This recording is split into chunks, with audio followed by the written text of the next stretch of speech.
welcome to a new segment of Bella TV Money Well Spent. I have a special guest here today with me, Kim Scouller. So, a little bit about Kim. Kim is actually an attorney for over 30 years, and she worked for Transamerica, correct? It's Transamerica. Yes. She had several executive roles. She is a fully licensed financial representative, and you are one of the few broker-dealer presidents in the country, which is very exciting. You traveled out around the world, educating and helping women, especially with their investment goals. And in 2014, you launched the Wealth Wave for Women. So welcome, Kim. I'm so excited to have you today. Thank you, Lynette. It's great to be here. So let me ask you, tell me a little bit about the Wealth Wave program. So, Wealth Wave is a financial services marketing company that really focuses on financial literacy. We're not taught how money works in school. Only 21 states currently require one personal finance class in high school. And this is, information that people will use for the rest of their lives, the rest of their careers. So it's really become an important mission for us to make sure that everyone understands how money works. When I received information about you, it was so interesting to me because this is all near and dear to my heart. I am actually a fully licensed representative and have been in the financial world for over 25 years myself. And when I started, as when you started, it was a very male-dominated business. And I also became really passionate about educating women about money. And I became passionate because of my own personal story. So, what about helping women specifically was the reason that you started to develop this program? So when I served as president of the Transamerica's largest broker dealer in the United States, and looked around and really saw an absence of women, not only as financial professionals, but certainly women in executive positions in our largest financial firms. It really spoke to me because we make a lot of the financial decisions. Yep. We live longer. We are the educators of the next generation. Yep. There is so much that falls on our shoulders and in our laps that women in particular need to understand how money works. So because of that absence of female voices in the financial space, we really, and I in particular, took it upon myself to fill that vacuum. Yeah. And so we've reached out to women in particular about financial literacy.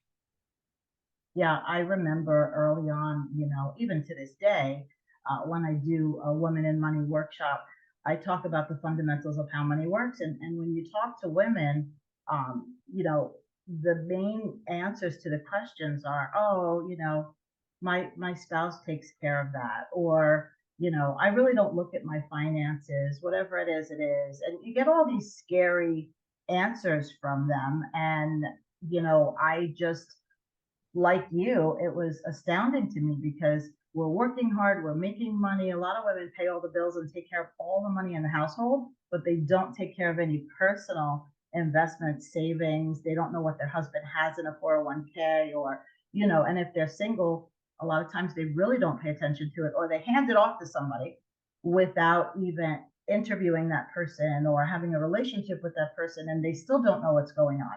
So I'm sure you agree, even if they have somebody like you, they should be knowledgeable about what's going on, ask questions, know why Exactly. you're what you're doing. And I just, I don't see that right now. So it is scary. So do you still travel around educating, or are these women just joining your program? So I still do a lot of traveling, especially in the month of October, since it's Domestic Violence Awareness Month and financial abuse is so interconnected with that.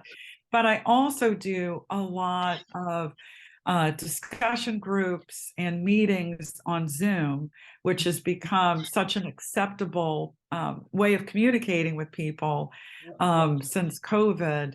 So it's kept me and a lot of women really busy talking to other women about these real important issues.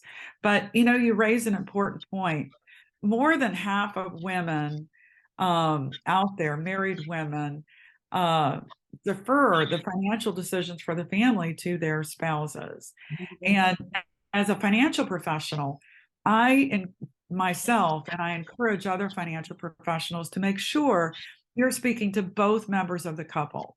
Make sure both of them get to ask their questions. Both of them know where the finances are. So even in healthy relationships, if something happens to the partner who's making most of the decisions, the other partner can just pick up, know who to call, know where the money's invested, all of those kinds of things. So even if you do rely more on the husband in the relationship, participate. You have to know what's going on in the family's finances. Yeah, I 100% agree. I go back to when somebody sat with me a long time ago, me and my husband, and I had two very small children. And I said to my husband, do I have to sit with you? I'm doing 100 things. Can't you handle it? And I remember the woman, she was actually a woman who came and sat with us, said, I really can't do this unless you can sit with us. I'll have to reschedule. So that always resonated with me, because if she didn't make me sit there, I wouldn't have realized all the mistakes we made. I would Right. have became passionate about helping other people, and nothing would happen. So in my whole career, I absolutely refuse to sit with a couple if the other person isn't there, whether, it's a spouse or somebody, it's a significant other that has input in the financial decision. I just won't do it, because, Right. and I tell people, I tell everybody my story. The good news is everyone has a story and you have to convey it. And I always said I was just like you, but here's what I found, and always was relating to women in that way. I did the same thing as you. This is why you don't want to do it. So, Yes. and you think that in this maybe 25, 30 years later, it would change, but it hasn't changed that much, unfortunately. And how much we make per dollar compared to men, that hasn't changed that much in the 30, 25 years, 30 years that we're here. So there is a lot more financial education needed. So what is your focus, and how do you help women in the domestic abuse and violence situations? So, especially in the month of October, but really all year round, we speak to women and men about this issue. 1 in 4 women will experience domestic violence in her life, and 99% of those victims will also be victims of financial abuse, because it's the easiest way for an abuser to take complete control over their victim, is if they control the finances. Yeah. Victims report that they stay or go back to abusive situations primarily for financial reasons. And if they've got children, it makes it even harder to break free. Oftentimes, when victims leave these situations, they escape with just the clothes on their back.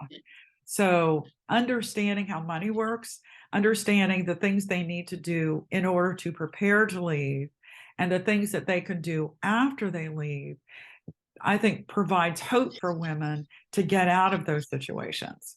Yeah, they need to be empowered for sure. I'm the co-founder of a foundation of women from sexual and domestic abuse, and we started it because we have a women's entrepreneurial organization, and women would come to us behind the scenes, either about themselves that nobody knew, or a friend that they wanted help for, and we decided to put this together so we could help these women. And one of the biggest things is they have no money, nowhere to go, no access to money. They don't even understand anything Right. about their situation. It's horrible.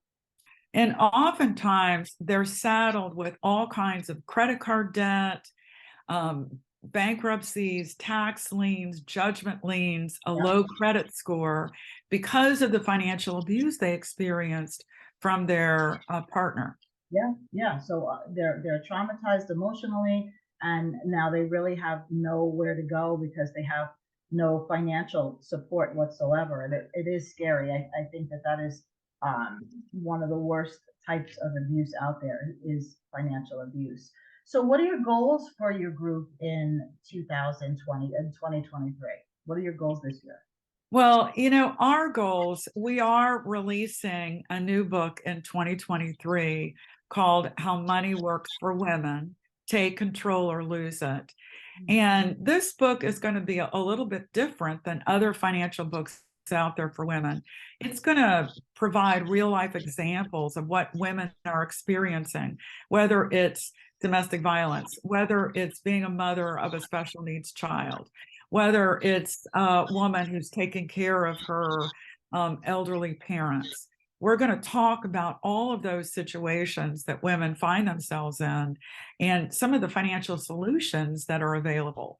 So that's the biggest thing that we'll be doing in 2023, and using that as a tool to spark a lot of new conversations with women around the country about, understanding how money works and the importance of women to participate in these decisions, and truly the importance for more women to seriously consider becoming a financial professional like you and I. Yeah, because there are, right now there's a higher amount of women in this profession, obviously, but I believe we're more empathetic.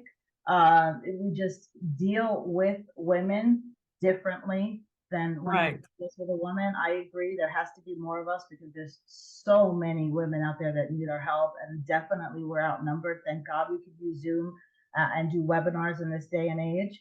But I Right. really appreciate you coming, and I can't wait to hear more about your book and look at it and read it when it comes out.